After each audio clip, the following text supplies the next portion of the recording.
চিশতি সঞ্জয়রি রাম করে ভারতবর্ষ কেন সারা ওয়ার্ল্ডের অলিতে গলিতে যত ওলি আছে সব বসকে সৎকাই দাঁড়িয়ে আছে। সেই অলিগুলের শিরোমণির অনুষ্ঠান হচ্ছে। আমি বুগদা শরীফে গিয়েছিলাম, 8 থেকে 9 মাস হয়ে গেলেন। আমি গৌসুল আজমের দরবারে যখন প্রবেশ করেছিলাম তখন আমি মনে করেছিলাম আল্লাহর প্রেম তুলিতে একটা নিখুঁত নমুনা বেআইনেছে। আল্লাহ তার প্রেম তুলিতে একটা যদি ছবি বেইনে থাকে, আল্লাহ তার প্রেম তুলিতে যদি কোনো অমর অসম জিনিস বাইনে থাকে, সেটা আমার মেহবুবের সুবহানি কুতবে রব্বানিকে বাইনেছে।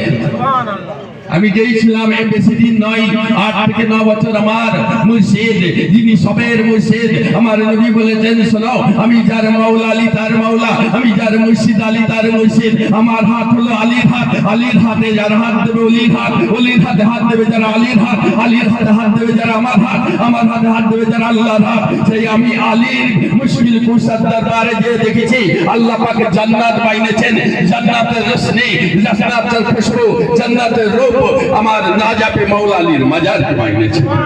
আমি এই দেখে এসেছি, আমার এই দুই নয়নে দেখে এসেছি, এই দুই নয়নের মধ্যে আমি দেখছি যে ইসলামকে চিন্তা করেছেন আমার খাজা গরিবি নওয়াজ। তেনার কিতাবে আনসুর আরওয়াতে বলেছেন শাহ আসদ হোসেন, বাদশাহ আসদ হোসেন, নির্বাণ আসদ হোসেন। আমার গরিবি নওয়াজ বলেছেন ধর্মের নিঃশ্বাস হলো হোসেন, ধর্মের বাদশাহ হলো হোসেন, ধর্মকে বাঁচানো ওলা হলো হোসেন। সেই কারবালার প্রান্তরে একদিকে আছে মাওলায়ে হোসেন পাক আর একদিকে আছে মাওলা আব্বাস। দুই দিকে দেখে আমি বুঝেছি ওই কারবালার প্রান্তরের মাঝখান থেকে আমি আল্লাহর আশকে অনুভব করতে পেরেছি। যদি বলেন এইটা কেমন করে হয়, আমার আল্লাহ বলেছেন হে রাসূল আপনি বলে দেন, আপনি বলে দেন। মুস্তাফাকে দিয়ে বলতে বলেছেন নবী তুমি বলে যাও জান্নাতে আবু বকর যাবে, জান্নাতে উমর যাবে, জান্নাতে উসমান যাবে, এনার অনুকরণকারীরা সব জান্নাত যাবে। নবী বলে দেন আদম জান্নাত যাবে, আদমের অনুকরণকারী জান্নাত যাবে। নবী আপনি বলে দেন ঈসা জান্নাত যাবে, ঈসার অনুকরণকারী যাবে। নবী আপনি বলে দেন মুসা যাবে, মুসার অনুকরণকারী যাবে। নবী আপনি বলে দেন ইব্রাহিম যাবে, ইব্রাহিমের অনুকরণকারী যাবে। নবী আপনি বলে দেন तमाम দুনিয়ায় যত আমি রাসূল নবী বানিয়েছি সবের অনুকরণরা এবং তেনারা জান্নাত যাবে। আপনার সব সাহাবারা জান্নাত যাবে, সাহাবাদের অনুকরণকারীরা যাবে। হে রাসূল আপনি বলে দেন জান্নাতের যুবকদের বাদশা মাওলা হোসেন আর হাসানকে বানিয়ে দিলাম। या अली, या अली, या हुसैन, या हुसैन, या गौस, या खाजा। বুঝতে পারছেন ধর্ম বুঝতে হবে প্রেম দিয়ে আর বিশ্বাস দিয়ে। ধর্মকে বুঝতে হবে কি দিয়ে?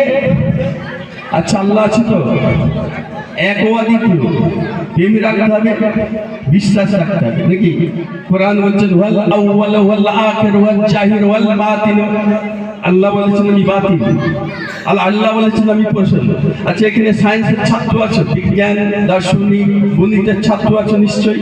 মাইনাস মাইনাস কি হয়? প্লাস হয়। আমার আল্লাহ বলছেন ওয়াল আউয়াল, আমি প্রথম, আবার বলছে ওয়াল আউয়াল, আমার রাসূল সৃষ্টির প্রথম। বলুন সুবহানাল্লাহ। একটা যখন ধরে নিয়েছে শুধু আল্লাহ ওয়াল আউয়াল যে বলছে ঈমান নাই, সঙ্গে সঙ্গে রাসূল তো ওয়াল আউয়াল বলতে হবে। আমার আল্লাহ বলছেন ওয়াল আউয়াল আমি প্রথম আর আমার সৃষ্টির প্রথম মুস্তাফা। Minus minus plus. আল জাবরার আমি ফর্মুলার কথা বলছি। তারপর আমার আল্লাহ বলছেন আখির মানে শেষ। আমার আল্লাহ বলছেন আমি শেষ, সব ধ্বংস হবে আমি থাকবো, আর সব ধ্বংস হবে কিন্তু আমার রাসূল শেষ রাসূল থাকবে। কাল হাসরে আমার রাসূলের শাফায়াতকারী হবে। তারপরে বলছেন ওয়াল আউয়াল ওয়াল আখির ওয়াল জাহির, জাহির মানে প্রকাশ।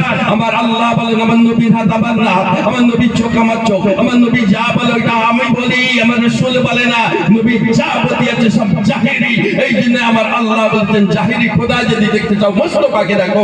মুস্তাফা বলে আমাকে দেখার আগে আলীকে দেখো, আলী বলে আমাকে চাইতে গেলে ওলিকে দেখো। এই সিস্টেম মানতে হবে বাবা, সব বিশ্বাসে দাঁড়িয়ে আছে, ঠিক না বলুন? জান্নাত কথা দেখেছি আমরা, জান্নাত কিন্তু গোপন আছে, কিন্তু বিশ্বাস প্রেম রাখো। জাহান্নাম দেখেছি, এটা গোপন আছে, বিশ্বাস রাখতে হবে, প্রেম রাখা যাবে না, ঘেন্না করতে হবে। কেন? এটা সাজার ব্যাপার আছে। আর কি বলা হয়েছে?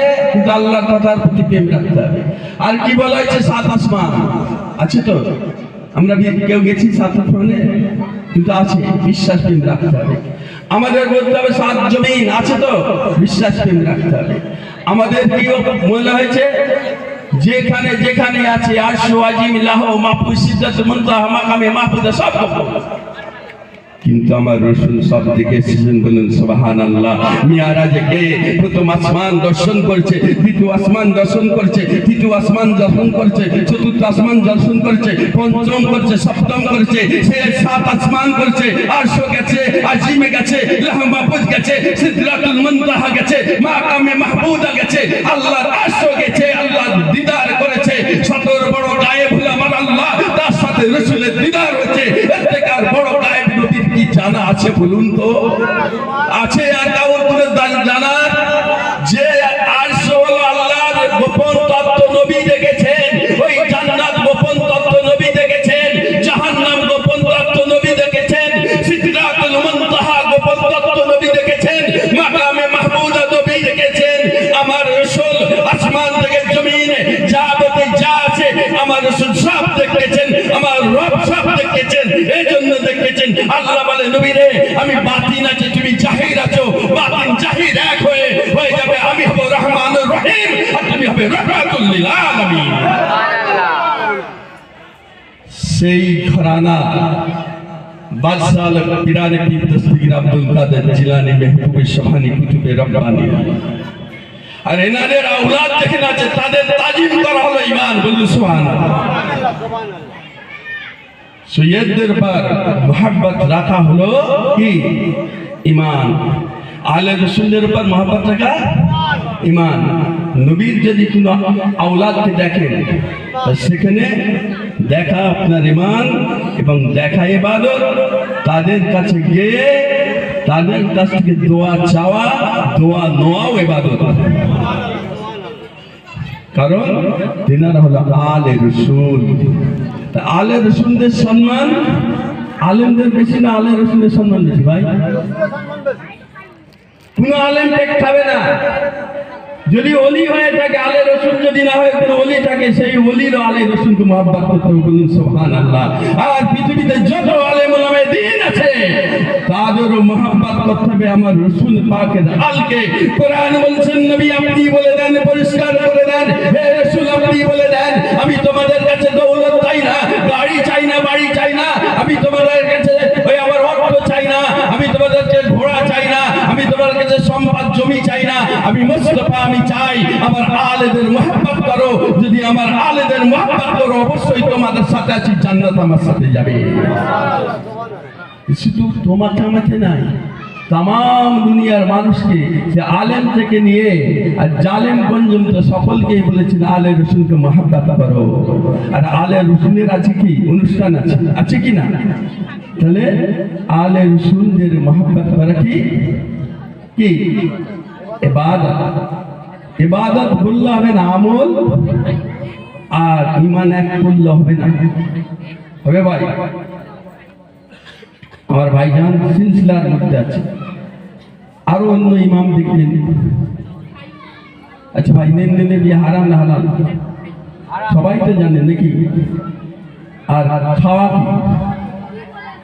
আবার যে সেই বিয়ে যদি পড়ে দেয় কি হবে? আবার তার পিছনে নামাজ চলে যাচ্ছে, দাড়ি টুপি জব্বা আছে সব চলে যাবে। তাহলে কি এখানে কি হলো? এখানে কি আছে? লিবাস আছে, লিবাস আছে। লিবাসটাকে ধর্ম বলা হয়নি, কর্মের নাম ধর্ম। এই জিনিসগুলো যদি ছেড়ে দিয়ে এক আল্লাহ বিশ্বাসী, নবীতে বিশ্বাসী ত্যাগ করে দিল, যাব না, আল্লাহর মান আছে, রাসূলের মান আছে, আমি এটা করতে পারবো না। যদি এইটা যদি না করতেন বা যদি এটা করে ফেলত, তাহলে ওই কি আপনার লেবাস ধর্ম, তার আমল ধর্ম নাই, তার ঈমান নাই। নামাজ 5 ওয়াক্ত নামাজ পড়ছে, রোজা রাখছে, হজ করছে, যাকাত দিচ্ছে, কিন্তু এই করাতে ভাই ঈমান থাকবে? আপনাদের হৃদয় হাত দিয়ে আমাদের হৃদয় হাত দিয়ে বলি, যেটা মানা করছেন সেটা করলে হবে? তাহলে কিন্তু কর্মের নাম ধর্ম, লেবাসের নাম ধর্ম নয়। এই জন্য কোরআনে বলেছেন, কোরআন পরিষ্কার করে দিতেন, আত্তাবি সাবিলা মান আনাবা ইলাইহা। তোমাদের অন্তঃকরণ যতক্ষণ না শুদ্ধ হয় আমার কাছে আসতে পারবে না। তা ঈমান আর আমল এক করলে হবে না। আপনি নামাজ পড়েছেন, ইনি নামাজ পড়েছেন, 5 ওয়াক্ত রোজা রাখছেন, নামাজ পড়েছেন, রোজা রাখছেন, হজ করেছেন, যাকাত দিচ্ছেন, সব আমল তো কি ভাই? আমল তো। আর মাকে যদি না মহব্বত করে, মাকে মহব্বত করে ঈমান। এই জন্য এটা ফরজে রাখা হয় না। ঈমান কখনো ফরজে থাকে না। বাপকে মহব্বত করে ঈমান, এটা ফরজে থাকে না। আগে ঈমান, তারপর ফরজ। এই সব ইবাদত গুলো করেছেন আর মা বাপকে মহব্বত করেন না, তাহলে ঈমান আছে? তাহলে এই আমলের কোনো দাম নেই। মা যেমন আল্লাহকে মহব্বত করে বিশ্বাস করে ঈমান, নবীকে মহব্বত করে বিশ্বাস করে ঈমান, আহলে বায়তকে মহব্বত করে বিশ্বাস করে ঈমান, অন্যান্য নবীদের বিশ্বাস করে ঈমান, মহব্বত করে ঈমান, শুদ্ধ সাহাবাদের মহব্বত করে বিশ্বাস করে ঈমান, ওলিদের মহব্বত করে বিশ্বাস করে ঈমান। এই কোনরূপ মা বাপকে মহব্বত করে বিশ্বাস করে ঈমান। এই মা বাপকে মহব্বত না করে, বিশ্বাস না করে 5 ওয়াক্ত নামাজ, রোজা, হজ, যাকাত করে, এইটা আমল হিসাবে যদি তুমি কারোর কাছে নিয়ে যাও, সে বলবে, আল্লাহ বলবেন, প্রথম বলবে তুমি আমল করেছো, আমি হজ করেছি, যাকাত দিয়েছি, নামাজ পড়েছি, রোজা রেখেছি, আমি দান করেছি। আল্লাহ বলে সব আমল হবে না, তোমার মা বাপ ঈমান ছিল, তাকে মহব্বত করো না। তাহলে আমল আর ঈমান কি ভাই? বুঝতে হবে কোনটা আমল, কোনটা ঈমান। এমন আমল করো না জাহান্নাম চলে যাবে, এবং ঈমান চলে গেলে, ঈমান রয়ে গেলে জাহান্নাম থেকে বেঁচে যাবে, যেতে পারবে না। কিন্তু আমল করে ঈমান হারা করো না। ঈমান হারাও না। একটা উদাহরণ দিলাম মা বাবা, এরকম কোটি কোটি উদাহরণ আছে। আগে ঈমান, তারপরে আমল। আচ্ছা বলুন, আগে নামাজ না মাওলা হোসেনের প্রেম? আগে নামাজ না মুস্তাফার প্রেম? আগে নামাজ না মায়ের বাপের প্রেম? তাহলে ঈমানটাকে প্রথম বোঝো বাবা। এত মাদ্রাসা করেছে আজ কেন? মারামারি কাটাকাটি হচ্ছে, কারণ এখানে আমল শেখা, ঈমান কি জিনিস শেখানো হয় না। আর ঈমান শেখানো কোথায় হয়? ওলির দরবারে চলে যাও। ওলির দরবারে ঈমানের সাথে আমল শেখানো হয়। আমল আর ঈমান, এটা ফুল, গোলাপ, সুবাস বেরোচ্ছে। সুবাসটা বেরোচ্ছে যখনই ইয়া আল্লাহ জিকির করেছে, এই ফুল আল্লাহ জিকির করেছে, জিকিরের প্রতিফল সুবাস। ওই সুবাস কিন্তু দেখা যায়, কিন্তু সুবাসটা কার দয়া? তাহলে দয়া, আল্লাহর দয়া, সুবাস। ওই সুবাসের মধ্যে আল্লাহ বিরাজ করছেন, বললে সুবহানাল্লাহ। আল্লাহকে অনুভব করতে হবে চর্ম চোখ দিয়ে, নাই অন্তর চোখ দিয়ে। আমাকে কথা বলার থেকে কে বলাচ্ছে? এই আওয়াজকে বার করছে। কোরআন বলেছে, নফি আনফুসিকুম আফালা তুবসিরুন, আমি তো তোমার অন্তরের মধ্যে আছি। মুখের আওয়াজে, মুখের বলিছে, চোখের জ্যোতিতে, তোমার সত্য শুদ্ধ জ্ঞানে, প্রেমের মধ্যে, বিশ্বাসের মধ্যে, ন্যায়ের মধ্যে। আমি অসহায়ের কাছে থাকি, আমি অসুস্থদের কাছে থাকি, আমি দরিদ্রদের কাছে থাকি, আমি ত্যাগীদের কাছে থাকি, ধ্যানীদের কাছে থাকি, সেজদার মধ্যে থাকি, আমি সবরকারীর সাথে থাকি, ক্ষমাকারীর সাথে থাকি। তা আল্লাহ এত আদেশ তো দিয়েছে, এত আদেশ দেয় না? কত অ্যাড্রেস দিয়েছে। তাহলে আল্লাহ এত অ্যাড্রেস কোরআনে দিয়েছে। এটা কোরআন বলেছেন, সবরকারীর কাছে থাকে। আমার মওলাই কায়নাত মাওলা হোসেন যখন যুদ্ধের মধ্যে যাচ্ছেন, যুদ্ধ হচ্ছে, তখন ওই এজিদ ইবনে মাবিয়া ইবনে আবু সুফিয়ানের দল যখন আমার মওলাই হোসেন পাকে কাছে এসেছে, যাচ্ছে ঘোড়া নিয়ে, আর বলছে কি, হে হোসেন, হে আলী ইবনে হোসেন ইবনে আলী, হে আওলাদে রাসূল ইমামে হোসেন, শোনো শোনো, আমি যে আয়াত পড়ছি এর ব্যাখ্যা করতে পারবে না। কে বলছে? এজিদের সেনাবাহিনী। কি বলছেন? ইহদিনাস সিরাতাল মুস্তাকিম, আমি সরল পথে, আমরা সরল পথে আছি, আমাদের জয় আছেই আছে। তখন মাওলা আব্বাস মাওলা হোসেনকে বলছেন, ভাইজান, হে আমার ভাইজান, আমরা কি সরল পথে নেই? ও যে আমাদের কোরআনের আয়াত এরকম বুঝিয়ে বুঝিয়ে বলে যাচ্ছে। আমার মাওলা হোসেন বললেন, হে মাওলা আব্বাস, তুমি ওঠো, ওই ঘোড়ার পিঠে ওঠো, আর বলো, ইন্নাল্লাহ মা সাবিরিন, সবরকারীর কাছে আল্লাহ থাকে, আমাদের কাছে আল্লাহ, আমরা ইহদিনাস সিরাতাল মুস্তাকিম। ধর্ম বুঝতে হবে কোরআন দিয়ে নাই, ওলি দিয়ে, আউলিয়া দিয়ে বুঝতে হবে। আর কোরআন থেকে আউলিয়াদের চেনা যায়, কোরআন আউলিয়াদের চেনা যায়, আউলিয়াদের কোরআন থেকে চেনা যায়। উবাইয়ের একটা বলে না, আলী যেখানে কোরআন সেখানে, বলে না, হক যেখানে আলী সেখানে, কোরআন যেখানে আলী সেখানে। অনেক বুঝতে হবে ধর্মটাকে, গবেষণা করতে হয় ধর্মকে নিয়ে। আমল তো অনেক রকম আছে, কিন্তু ইমান যদি না থেকে আমলের দাম আছে ভাই। আমাদের আশপাশে সব আমরা লোন নিই না, কি বন্ধন লোন। আচ্ছা, শুদ্ধ হারাম আর সুদ খাওয়া কি হারাম? তো এইটা নবী বলেছেন, উঠাও করে দেওয়া হয়েছে। এলে ওই মাদ্রাসায় প্রতিবাদ করা হয়নি যে লোন নিও না। মুসলমানদের মাদ্রাসাগুলোতে এইগুলো শেখানো হয় না যে আমরা সব মুসলমানদের কাছে কাছে যাই, যে আমরা এটা মানা করি কেন, যেই ঘরে না যেই নামাজি নামাজ পড়ছে তার ঘরেতে এই বন্ধন লোন চলছে। এগুলো নিয়ে তোকে বলা হয় না, এগুলো শিরক বাজার সব চলবে না। কি করে? ওলি আল্লাহর দরবারে ফুল চাঁদা দেয়। তুমি আমি মওলা হোসেনের দরবারে, যিনি জান্নাতের যুবকদের বাদশা, তিনার দরবারে ফুল চাঁদা থেকে এসেছি, তাজিম নিজে করে এসেছি, সিজদা তাজিম নিজে করে এসেছি। শুধু মাওলা হোসেন নাই, মাওলা আব্বাস থেকে, মাওলা হোসেন থেকে, জুনায়েদ বাগদাদি থেকে, ইমাম গাজলি থেকে, আইনাল হক থেকে, আমাদের ইমাম পুলিশ শিরোমণি সবাই আমরা বলি। সেটাকে ইমামে আবু হানিফা তেনার দরবারে তাজিম করে ঢোকাচ্ছে, তাজিম করে বার করছে। ফুল চাদর না দিলে সেখানে ঢুকতেই যায় না। দেখেছো না কিসের এত ফসওয়া মশওয়া? দেখো ইমাম যিনি মওলা, আমার মওলা গৌস পাকের দরবারে সোনার মোড়া চাদর, সোনা দিয়ে তৈরি। আর মওলা আলীর দরবার হীরা মতি মুনিম দিয়ে তৈরি। আমি নেটে ছেড়েছি, দেখবে আমার সাথে যারা যোগাযোগ আছে দেখবেন আমি সব ছেড়েছি।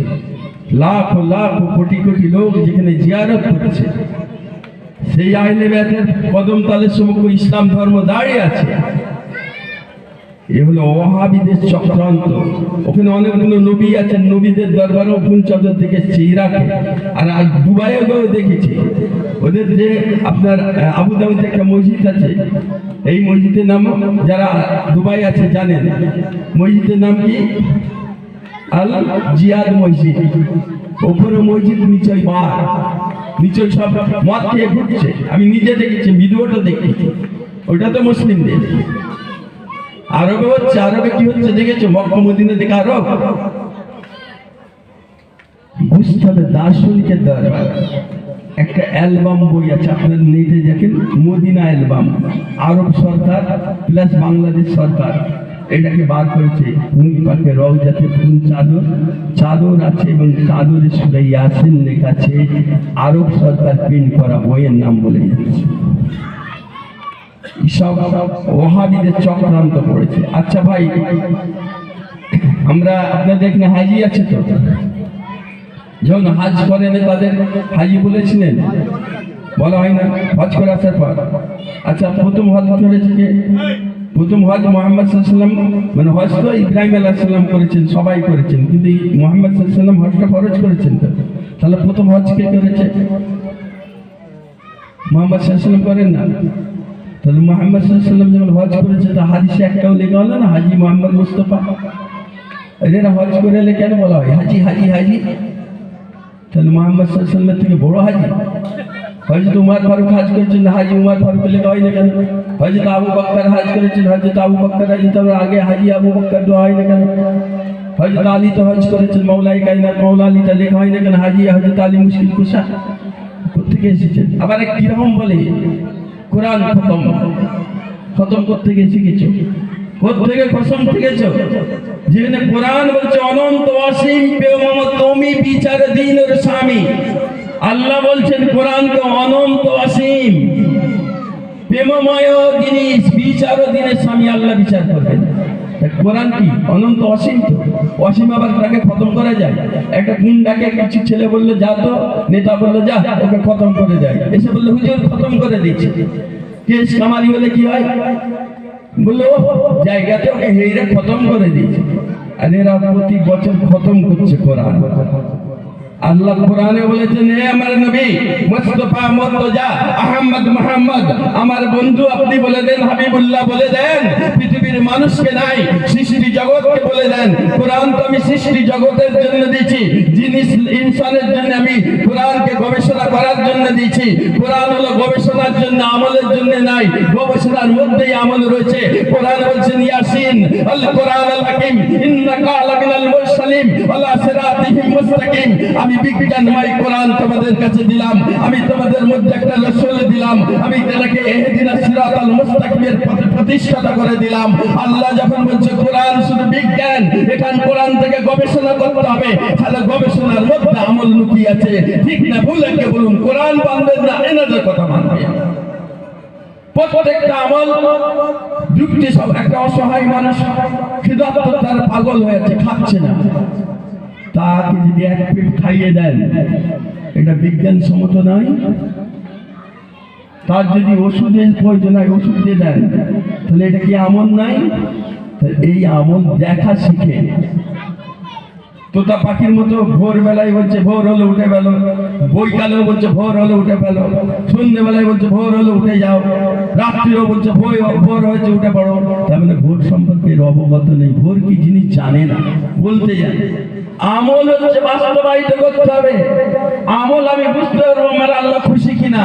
একটা অসহায় মেয়ের বিয়ে হয়নি, বয়স হয়ে যাচ্ছে, আমাদের উচিত ওই মাদ্রাসাকে এই শিক্ষা দেওয়া, ওগো গ্রামবাসী সবাই এক হও, অমুক মেয়েটার বিয়ে হয়ে গেছে, বিয়ে হয়নি, তার বিয়ে দেওয়ার জন্য আমরা এত পয়সা তুলে ওই মেয়েটার বিয়ে দিই।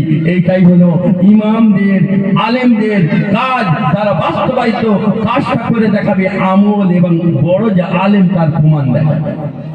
আর এখন আলেম নেই তো, আছে বললে যে ভাইজান কি বলছেন, আপনারা দেখেন না বাংলাদেশ চ্যানেলগুলো, মাদ্রাসার ছাত্র, মাদ্রাসা থেকে আলেম হয়েছে, একটা মাদ্রাসার আলেম আর একটা মাদ্রাসার আলেমকে বলছে ও কাফের হয়ে গেছে। ধরুন তবলিগ জামাতের আলেমকে জামাত ইসলামের আলেম বলছে কাফের, জামাত ইসলামের আলেমকে তবলিগ জামাতের আলেম বলছে কাফের। ধরুন ফুরপুরার আলেমকে একটা রফাদান বলছে কাফের, ফুরপুরা আলেম একটা রফাদানের আলেমকে বলছে কাফের। তাহলে একটা আলেম আর একটা আলেমকে কাফের বলছে, সবই তো মাদ্রাসায় পড়েছে। যখন একজন আর একজনকে কাফের বলতেই শুরু করলো, আলেম রইল কোথায়? আছে সব মাদ্রাসার আলেম যদি কাফেরই হয়ে যায়। এই জন্যে মাদ্রাসা প্রয়োজন আছে। আমি কুলবেড়িয়াতে বলছিলাম মাদ্রাসার প্রয়োজন আছে, কিন্তু মাদ্রাসাতে ওই শিক্ষা দেওয়া দরকার, জাতি ধর্ম বর্ণ নির্বিশেষে শিক্ষা দেওয়া দরকার।